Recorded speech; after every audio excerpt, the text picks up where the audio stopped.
Bienvenue à ITV et bienvenue à Question Directe qui reçoit aujourd'hui Basdem. Basdem est un acteur, réalisateur, peintre, musicien et chanteur franco-sénégalais qui est très connu en France pour avoir fait énormément de choses là-bas dans le cadre de la culture. Basdem, merci d'avoir accepté notre invitation. Vous êtes au Sénégal, vous êtes en train d'exposer. C'est votre première fois? C'est ma toute première fois au Sénégal. Disons, je suis déjà fait une radio il y a quelques temps, mais c'est la première fois à la télévision pour parler de ce que je fais sur cette terre. Vous êtes au Sénégal dans quel cadre?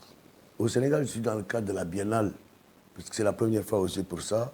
Moi, au départ, mon métier, c'est être acteur, quoi, comédien. C'est ce que j'ai appris en France, parce que fille Django Mofidara, j'ai tout appris là-bas. Et puis là, c'est un ami qui s'appelle, il faut que je le cite, Alpha Yaya Diallo, qui est sculpteur lui-même, Momo de Galinek, les pirogues qui se trouvent à l'aéroport. C'est lui qui, il y a 4 ans, j'ai rencontré, on s'est parlé, il a vu ce qui me traversait, il a dit, tu vas venir ici montrer ton travail. C'est comme ça. Je suis déjà venu pour le OUF, qui a été organisé en 2024 au mois de mai. Et là, c'est le OUF 2, puisqu'on continue avec la Biennale, et il m'a invité. Du coup, j'ai des tableaux à l'aéroport, j'ai des tableaux chez Spacia du Cône, des tableaux au relais et des tableaux au pied tanké. Donc, c'est une première. Je suis comme un bébé là, ici, quoi. Vous êtes un artiste accompli, vous avez fait énormément de choses en Oui, France. artiste, oui. Plus de 195 films. Au moins, oui. oui. 200 au moins en France. Ouais, disons, connu oui. en France. Et pas très connu au Sénégal. Pourquoi? Ben, ça, je n'arrive pas à me l'expliquer. Je ne sais pas pourquoi je ne suis pas connu, parce que bon, j'ai tout fait là-bas. J'ai jamais eu de rapport avec des metteurs en scène sénégalais ou des réalisateurs sénégalais, même si je les ai connus, peut-être il n'y a jamais eu l'occasion qu'on travaille ensemble.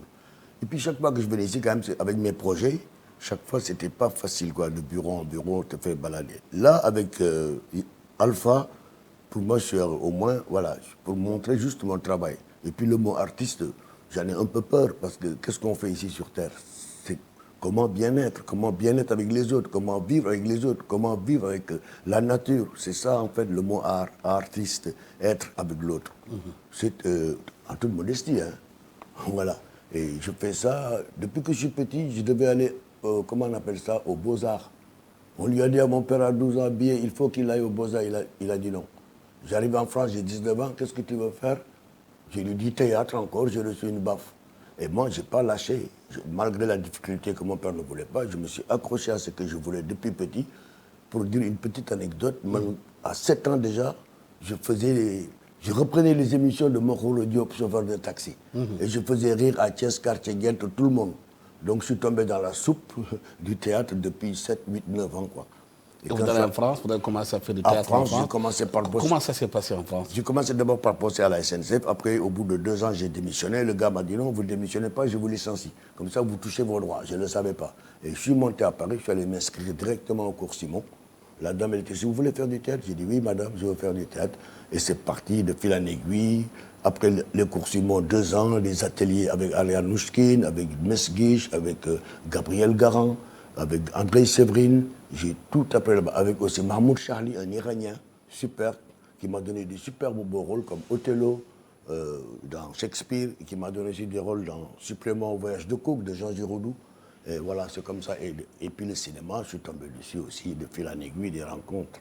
C'était des rencontres aussi, et je n'ai jamais lâché. Et la peinture, bon, comment ça se passe là-bas, c'est difficile. Parce que souvent, moi, je suis champion des rôles à clichés. J'ai beaucoup fait des rôles de clichés. Et bien, moi, je ne venais pas comme le noir qui vient jouer le rôle, je viens comme un acteur. C'est ça qui me nourrissait. Donc c'est grâce à ces rôles plus ou moins clichés ou pas clichés qui ont fait ce que je suis, quoi. Et j'ai jamais lâché. Comme c'était assez difficile, moi je suis un garçon curieux depuis petit, bah, c'est comme ça que la peinture m'est tombée dessus. On m'avait offert des pastels il y a quoi, 26 ans bientôt, des pastels. Avec le cahier, j'ai tout rempli. Tout le monde me disait c'est beau, c'est beau. J'ai fait une expo dans un café, tout est parti. J'ai remercié mes parents, ma maman, j'ai dit merci, je ne vais jamais mourir de faim ici. Et c'est comme ça, doucement, doucement, je suis arrivé à rentrer dans la peinture. Et là, ce que j'amène ici pour la peinture à la Biennale, ça s'appelle les Afriques. Et bon, je suis parti il y a longtemps, 51 ans bientôt. Oui. Donc l'Afrique m'est toujours restée là. Même si j'ai épousé une Française, j'ai eu des enfants métis, mais l'Afrique est toujours restée là, dans mon ventre et dans mes préoccupations. Et vous la voyez comment, cette Afrique aujourd'hui? Vous la voyez comment, avec vos peintures, l'Afrique? Ah, comment je vois l'Afrique?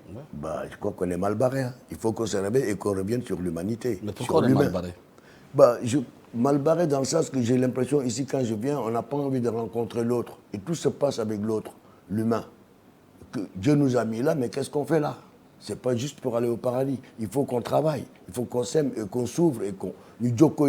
l'oreille idiote, qu'on puisse être ensemble. Mais on a tout, par contre. L'Afrique a tout depuis la nuit des temps. Il y a encore beaucoup de richesses, mais c'est l'organisation du pays, des pays, d'Afrique bien sûr, et quelle direction on suit. Il y a trop d'intérêts personnels, j'ai l'impression. Bon, je ne parle pas de ce qui se passe, les relations internationales, je suis pas... Vous connaissez peut-être mieux que moi. On a vu vos tableaux, les différents tableaux que vous avez faits sur l'Afrique. Chaque C'est tableau ça dit quelque chose. C'est ça que je voulais expliquer. Et ces tableaux-là, je les ai achetés en 2016, comme on fout. J'avais un peu d'argent, je suis parti acheter 10 tableaux. J'ai dit, tiens, je vais faire quelque chose sur l'Afrique. En 2016. Et quand on a quitté Paris, on a déménagé dans le sud, vers Marseille. Là, j'ai pu me construire un atelier en bois où je pouvais m'amuser, faire ce que je voulais. Et c'est comme ça que j'ai fait les Afriques. Il y en a 10. Il y a déjà le plus grand qui est installé hier à l'aéroport. C'est l'Afrique à l'envers, retourné. Pourquoi l'Afrique retournée? Bah, pour essayer d'exciter l'imaginaire des enfants surtout, pas des adultes. L'imaginaire des enfants. Parce que les enfants, il y en a qui sont venus le voir quand c'était au relais route de Ouakam, ils étaient excités. Le professeur, il a dit, mais il faut que une table de école. Il dit que non. Il faut que les enfants viennent voir ça. Et les enfants disent, mais pourquoi il l'a mis à l'envers? Et cette façon d'être excité, ça parle à leur cerveau. Et ça se fait naturellement que les enfants vont commencer aussi, eux, à voir une autre Afrique. C'est dans ce sens-là. Et chaque tableau a une signification. Là, ça parle d'amour. Là, ça parle des origines africaines. Tout ce qui est bipède sur Terre vient d'Afrique. Ça, c'est clair, nous sommes les premiers. Ça parle de l'économie. Ça parle, voilà, chaque tableau a son truc. Ça parle aussi de, comment on appelle ça, des religions, la mathématique, comment on est dans les calculs, l'argent, on laisse tout ici. Moi, des fois, je ne suis pas, comment on dit, économiste, mais chaque fois, je me dis, mais pourquoi on ne fait pas de monopoly? Le monopoly, c'est-à-dire Khalesbi, Daïdaou, comme la mort circule, la vie circule, tout le monde marche, les oiseaux, la lune bouge, tout bouge, bon, sauf l'argent. Je me dis, il y a un problème qu'on n'a pas compris. On devrait démystifier le fric et aller vers l'humain. Surtout sortir les miskines du trou qu'ils sont. Moi, c'est ça que je dis. Mais peut-être on est très riche et on n'a pas fini, mais on a de gros problèmes d'organisation. L'intérêt des personnels de certains font que, voilà, et l'indiscipline aussi. C'est à travers là que vous voulez donner un message par rapport à cette situation. Moi, je m'adresse aux enfants. Ça, c'est trop pour moi. Moi, je m'adresse surtout aux enfants. Voilà, qu'ils puissent voir leur Afrique autrement. Parce qu'ils n'y leur donner une vision, une autre vision, et leur donner aussi des forces. Comme quoi, ne pas être des victimes, nous sommes les premiers. Voilà, et les autres, ils sont simplement jaloux. On est dans le mot racisme, pas de victimisation, pas non plus de rancune, refaire l'histoire, mais surtout qu'on sache qui sommes-nous, que nous sommes des humains. Et surtout, moi, je m'adresse aux enfants, c'est ça que je voulais dire. Parce que tout ce que je fais, c'est pour les enfants. Même indépendamment de la peinture, qui est en fait ce que pourrait dire une virgule ou quoi. C'était pas ça. J'ai jamais imaginé moi, Bass, invité dans mon pays pour parler de peinture, du théâtre. Là, depuis 2014, nous avons créé une famille de théâtre masquée, comme le Comité dell'Arte de l'Italie, ou le Topeng Baliné, où c'est des jeux masqués. Oui. Et quand j'avais vu ça pour la première fois en 87 au Chaudron, chez Nouskine, j'ai vu des masques s'animer devant moi, c'était sublime. Et comme un enfant, je me suis dit, mais comment ça se fait que l'Afrique n'a pas des masques comme ça? Et tout le monde s'est retourné, m'a jeté un coup d'œil. Et ça m'a marqué. Donc plus tard, en 2014, j'ai dit, combattant, tu n'as rien foutu là, comme ce que tu vas laisser aux gens. Donc pour l'Afrique encore, j'ai créé cette famille avec des sculpteurs. Si j'avais des sculpteurs africains qui pouvaient tailler et tout ça, j'aurais travaillé. Mais là-bas, j'étais en France, donc j'ai travaillé avec un maître du Balinais qui s'appelle Massegen, et j'ai travaillé avec 2 autres sculpteurs d'après mes idées. Pour trouver cette famille de masques, c'est la recherche. Je ne suis pas venu en leur disant, ouais, masquer une île. Non, c'est une recherche en s'appuyant sur ce qu'est l'Africain, du point de vue plastique, comment nous sommes nos visages, et la faune africaine. Voilà, je n'ai pas ramené de masque ici parce que je suis venu pour la peinture. Oui. Par exemple, moi, mon personnage, il s'appelle Moucha Moucha. Oui. Et c'est un suricate. Je vais vous dire pourquoi Moucha Moucha. C'est un suricate. C'est mon visage avec le suricate. c'est-à-dire le nez du suricate. Oui. Et comment on a fait pour trouver cette famille? On a pris les museaux des animaux pour le coller sur le visage d'un humain. Et comme les aigles, il y a 14 familles, les lions, les aigles, l'œc, la famille des... Voilà. Et finalement, les masques ont commencé à jouer en atelier, on les a fait essayer en atelier et ça marche. Et depuis, il y a une trilogie qui a été écrite par un ami qui s'appelle Rémi Schemler, ça s'appelle Le Souffle, en 3 volets. Le premier volet, c'est sur la femme, parole de buffle. Le deuxième volet, qui mange quoi dans ce monde. Oui. Troisième volet, c'est la révolution des organes. C'est-à-dire, le premier volet, on ne respecte pas la femme. Deuxième volet, on s'entretue entre nous tout le temps. Et troisième volet, c'est du théâtre. Hein. Et troisième volet, c'est nos propres organes qui font la révolution, qui ne comprennent pas comment nous gérons notre monde. Oui. Et ça, c'est que du théâtre. Oui. Pour raconter un peu notre histoire à nous, humains, sur cette planète qui est inouïe. Oui. Je ne sais pas si vous le savez, mais l'univers c'est grand et nous on est un petit point sur un grand masse de vide. C'est beau, à Carafet. On doit s'appuyer là-dessus, voir la beauté. Même si Amoul Dara sa poste, tu peux être heureux en regardant le coucher de soleil ou en allant aider quelqu'un, voir le bonheur en face. Oui. Ben, grâce au théâtre aussi, parce que si je parle aux enfants, parce que le théâtre c'est là où réside l'imaginaire. Oui. Et pour progresser, c'est l'imaginaire. Pour comprendre, c'est l'imaginaire. Ça nous transforme la vie. On ne peut pas rester sur ce qu'on nous a donné, il faut qu'on le transforme. Mais justement, beaucoup pensent qu'aujourd'hui, que l'imaginaire des enfants africains n'a pas assez travaillé pour qu'ils puissent s'ouvrir au monde. Mais je crois qu'ils sont... C'est la bataille qui doit être justement sur l'imaginaire. C'est ça, le théâtre, la sculpture, la danse, toutes les choses qui ont, même dans l'artisanat, toutes les choses qui ont attrait à l'aspect physique ou intellectuel, qui aident à comprendre la vie et puis donner la possibilité aux enfants d'essayer. Par exemple, il y a un truc qui me choque ici, il n'y a pas de terrain de football ou terrain d'handball ou terrain de basket ou plein de choses pour les enfants. Il paraît qu'ils payent pour aller jouer. Des lieux d'épanouissement pour les enfants, il n'y en a pas. Beaucoup, beaucoup aider les gosses. Bon, pour moi, de mon côté, c'est le théâtre. C'est pour ça que j'ai amené, comme les masques sont attractifs, quand ils parlent, ça les fait réagir. Oui. Donc, on peut les amener à l'école, le théâtre. Si on veut changer les choses, il faut commencer à la base. C'est-à-dire dans les écoles primaires déjà, à partir de la classe de 4e, les gosses peuvent commencer à faire du théâtre. Et chaque année, les parents viennent voir ce qu'ils ont fait. Tous les parents qui viennent voir ce que leurs enfants ont fait cette année. Même ce n'est pas pour qu'ils deviennent des acteurs, mais que pour changer leur mentalité, pour exciter leur sensibilité sur cette terre. Parce que moi, le théâtre m'a beaucoup appris. C'est vrai, j'ai un père, une mère, mais j'ai perdu ma mère il y a longtemps. Mais si on a un théâtre, mais tout de suite, tu vas apprendre. C'est comme avec la psychanalyse, le monde des fous, on apprend. Oui. Et au théâtre, on peut tout dire. Quels sont les liens, les rapports, les émotions, les sentiments qu'on a partagés. Même si on tu peux avoir l'émotion que tiens, tu sais ce que c'est qu'avoir une mère. Et vous pensez que le théâtre, on doit l'amener à l'école dès le bas âge pour que les enfants puissent être beaucoup plus éveillés, s'ouvrir au monde? C'est mieux que le football. Le football, peut-être, il y a beaucoup de fric, il y a des passes, mais le théâtre, ça nous ramène à la vie, à l'humain. Et puis, on peut rire.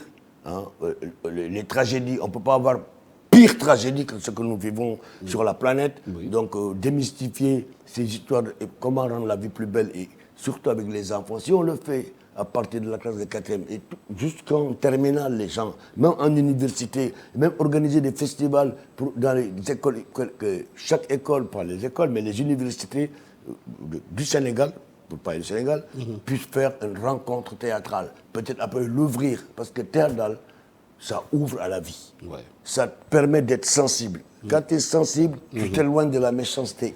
Parce que tu es sensible à l'autre, tu es sensible, même Mélentin Birombo, je suis sensible à beaucoup de choses qui te permettent de comprendre l'autre.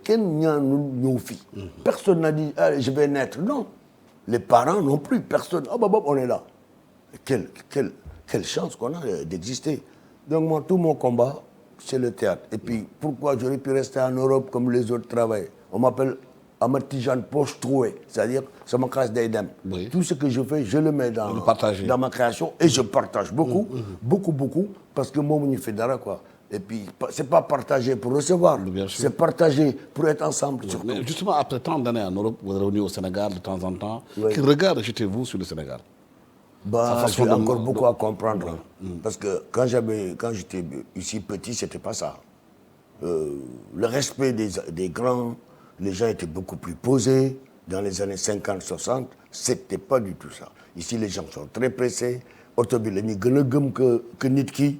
Je ne comprends pas. Il y a un truc qui m'est arrivé ici. Je traversais sur des passages cloutés il y a à peu près en 2015 ou par là. Je traverse le passage clouté. Il y en a qui m'ont laissé passer. Et finalement, je regarde par là, il y a une dame qui arrive. J'ai pu passer. Et je le regarde, elle me fait, elle avait grillanqué quoi. Oui. Amgassens. Ah oui. Je vous le jure. Alors j'étais ébahi. J'ai mon cousin Papsi qui est réalisateur à la télé depuis longtemps, qui m'a dit malheureusement, mais est-ce qu'il nit Automogen nit.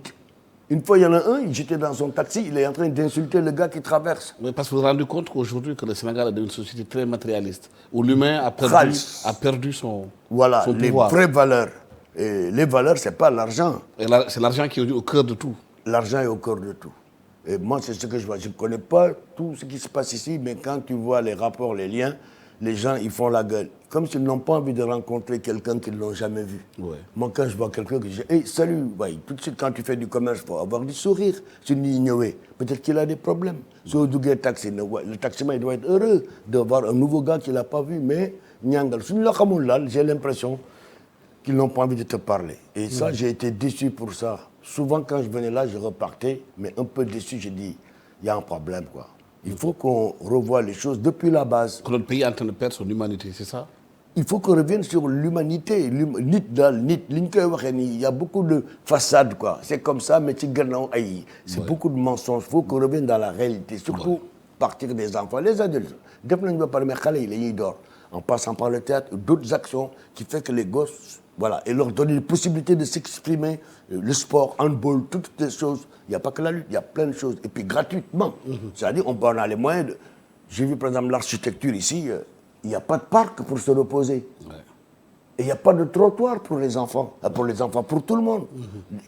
C'est un parcours du combattant pour marcher pieds nus dans certains coins de Dakar. Voilà, je ne veux pas trop critiquer tout ça. Je suis content d'être là, enfin dans mon pays, pour montrer humblement qui je suis et ce que je veux faire, quoi. Voilà. Au-delà de théâtre, vous êtes quand même un acteur connu, reconnu. Vous avez joué dans beaucoup de films. On sait que le cinéma est important dans un pays, pas mal, dans l'imaginaire du pays. Le cinéma aussi, c'est des valeurs aussi économiques. Ouais. Est-ce qu'au Sénégal, aujourd'hui, vous sentez qu'il y a un bouillonnement sur ce plan-là? Sur le plan cinématographique, oui. Et puis certainement, il y a Alain Gomis qui a créé une école ici. Alain Gomis, vous voyez qui c'est? Oui, Alain Gomis sûr. qui a fait un film La France et d'autres films encore. J'ai déjà travaillé avec lui aussi sur 2 films. Qui a gagné le salon de Yananga avec Omar Sall, avec son film, oui. C'est ça, avec Omar Sall, il a fait le film Telenius Monk, mais il en a un autre qu'il prépare aussi.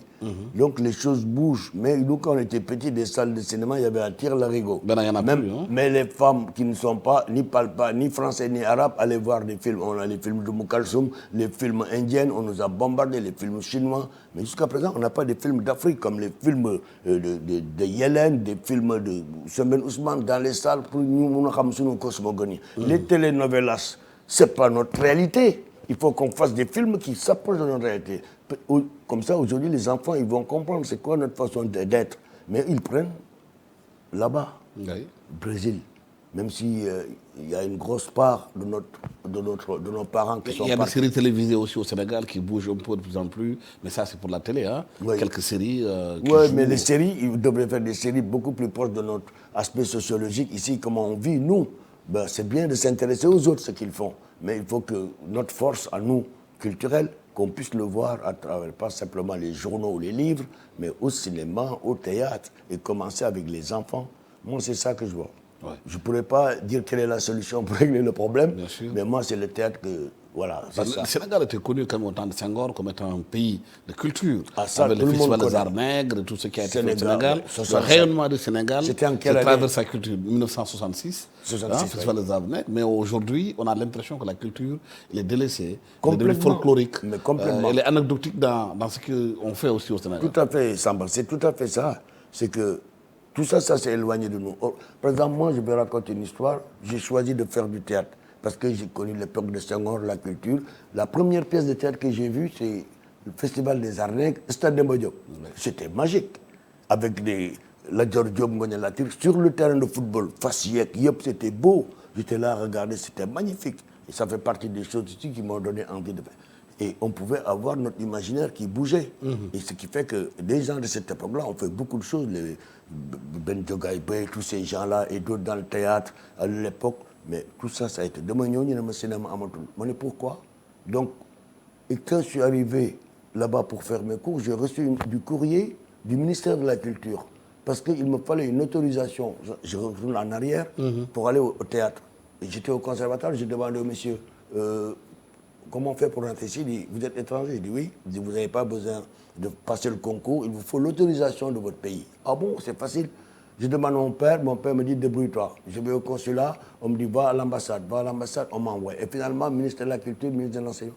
Et au bout de 2 ans, mon âge était presque passé, je reçois un courrier que j'ai déchiré. Le gouvernement sénégalais ne vous autorise pas à faire des cours de théâtre.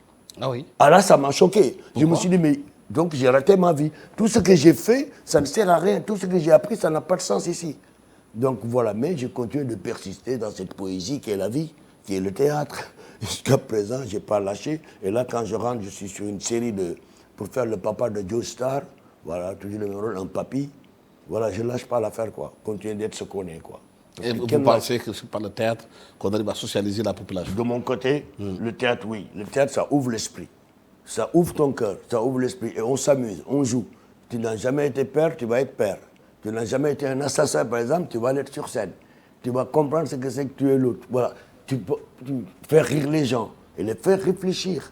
Et pas simplement les faire pleurer. Ça fait partie aussi du théâtre. Moi, je crois que le théâtre nous ouvre à tout. Comme je dis, les comédiens, pour moi, d'habitude, je ne dis pas, je ne suis pas comédien, je suis porteur de sentiments humains. Parce que qu'est-ce qu'on joue sur scène? Ce n'est pas du texte. On joue des émotions. Voilà, je suis triste, je suis heureux, qu'est-ce qui se passe? C'est ça qu'on joue. Même si tu le dis en Wolof, le Shakespeare, du moment que l'émotion passe, ça passe. L'émotion est universelle. Les pygmées en pleine forêt, ou les aborigènes, ou d'autres gens, les Inuits, pareil, l'émotion est universelle. Vous ne le dites pas souvent, vous êtes aussi musicien. Vous jouez aussi de la musique. Oui, je suis amateur de musique, j'ai toujours aimé la musique. Quand j'allais parler en pulaar, Babam Kambe, c'est très religieux, tout est interdit. Musique wataki, football wataki, j'étais très bon joueur, ailier droit, mais c'est interdit. Si tu rentres, on te tape. Tout est interdit. D'obal, tu ne fais rien, quoi. Tout c'est que l'aspect dictatorial. Mais là, vous jouez quand même de la musique avec un piano, un solfège. Amateur, j'ai pas peur. Vous jouez aussi avec des gospels. Moi, ce que je joue, la bonne musique, vous la ce faites. que je joue le mieux, c'est l'harmonica que je maîtrise, que j'ai acheté depuis 1994. C'est lèche babine dans ma poche. Vous n'en avez pas ici pour nous jouer? Je ne sais pas, peut-être dans mon sac. Et puis le piano, j'ai pas peur parce que je voulais faire des cours de piano il y a longtemps. En cours du soir, je suis rentré, c'est à Paris, lycée Chaptal. Cours du soir, bon, comme je suis naïf, le professeur a dit, qui n'a pas de piano? J'ai regardé à droite, à gauche, personne n'a levé la main. J'ai dit, je vais être honnête, j'en ai pas. Et le maître m'a dit, sortez. J'ai dit, mais pourquoi, monsieur, je vais sortir avec une tablature, je peux travailler. Mon non, sortez. J'ai regardé, tout le monde, personne n'a réagi, personne n'a réagi. Il n'y avait que des blancs. Le visage pâle, comme je leur dis. Et là, je leur ai dit, bon, puisque c'est comme ça, je m'en vais. Je leur ai dit, salut les visages pâles. Tu vois. Et plus tard, je vais te raconter une histoire avec le piano. Je me promène dans un quartier, je vois des pianos très jolis. Je dis, ah, c'est beau. Et je rentre dans le magasin, je touche les pianos. Le vendeur, il vient et me fait, monsieur, vous aimez les pianos? Vous avez l'air d'aimer ça. Maintenant que je n'ai pas les moyens. Je me si, vous pouvez avoir un piano. Ah oui? Vous habitez où? Je lui ai dit, avenue Georges Mandel, dans le 16e. Il a cru que j'étais fils de ministre ou fils de député. Il m'a fait tous les papiers. Le piano a été livré chez moi au 7e étage sans ascenseur. J'étais pas là. Oui. Et il y a eu au moins 3 procès. J'ai payé qu'une fois 300 francs français. Et j'ai jamais payé parce que j'avais rien demandé. Et depuis que j'ai eu ce piano dans ma chambre, j'ai cartonné ça sans savoir, autodidacte, quoi. Et on arrive au procès, et madame la présidente qui me dit, monsieur Sall, qu'est-ce qui se passe? Sall, c'est de mon père, Dem, c'est de ma mère. Qu'est-ce qui se passe? J'ai dit, écoutez madame, j'ai rien demandé, je raconte l'histoire. Le gars, il m'a embarqué dans cette histoire. Moi, le piano, ça me plaît. Comme je ne bosse pas beaucoup comme comédien, ici, quand je rentre chez moi dans ma chambre de bonne, j'aime bien taper sur le piano. Elle pouffait de rire. Elle m'a dit, on se revoit dans 6 mois, monsieur Sall, mais il faut payer le piano. Elle était pliée. Et je l'ai gardé, même que j'ai déménagé, je l'ai laissé au voisin qui l'a gardé encore 2 ans, avant qu'il vienne le récupérer. C'est comme ça que je suis rentré dans l'histoire du piano. J'aime la musique, mais bon, musique watake, tu ne dois pas faire ça. faut qu'on soit curieux de la vie. La vie, elle est extraordinaire. Dañuy ragal nit, non, ragal jigéen ñi, ragal yàlla. Non, dañuy bëgg nit ki bëgg yàlla. On ne peut pas avoir peur du bon Dieu. C'est lui qui nous a mis là. Voilà, souvent je leur dis, mais am na lu ngeen fàtte. Mooy fi leen yàlla teg. Mooy suuf si, c'est magique. Yow yaa wax ni yàlla bu defar suuf si. Yaa ko wax affaire non, c'est beau, tout le monde vient et tout le monde croit comprendre. L'autre il impose. Mën sa morom daan. On va où? On va où? Oui. Moi, personnellement, je me pose des questions. Ils sont convaincus que c'est comme ça. Moi, je continue de me poser des questions. Voilà, infiniment. Merci infiniment, Basdem, d'avoir Par contre, ce que je voulais dire, c'est les masques. Oui. Je voulais dire une dernière chose sur Oui. cette famille de masques. Ça s'appelle Universel Oui. Théâtre Masque Africain. D'accord. En Wolof, on dit Woodma. Woodma. Woodma cherche, comme tu Cherche-moi. cherches ton Voilà. partenaire sur scène. Et cette famille, je vous ai montré les photos. Hein. C'est, voilà, ça, je me bats pour ça, pour que, voilà, que ça puisse venir dans le pays, que les gosses s'intéressent au théâtre. Bon, Voilà. Et la Mais peinture. on a beaucoup parlé déjà. Oui. Merci infiniment, Bass Dem, d'avoir été venu sur ce plateau de ITV à Question Directe. C'est un réel plaisir de vous recevoir ici. Je rappelle que vous êtes acteur, que vous êtes aussi cinéaste, vous êtes aussi musicien installé en France. Vous avez réalisé pratiquement plus de 190 films Ouais, en au Europe moins de 185 théâtre. films, Vous travaillez beaucoup, vous faites énormément de choses en Europe. Vous êtes au Sénégal aujourd'hui pour le compte de la Biennale. C'est ça. Vraiment, et le plaisir de vous accueillir, de parler de vous, ce que vous faites, de votre métier. Merci à toute l'équipe technique qui m'a accompagné pour la réalisation de cette émission. Merci. Au revoir.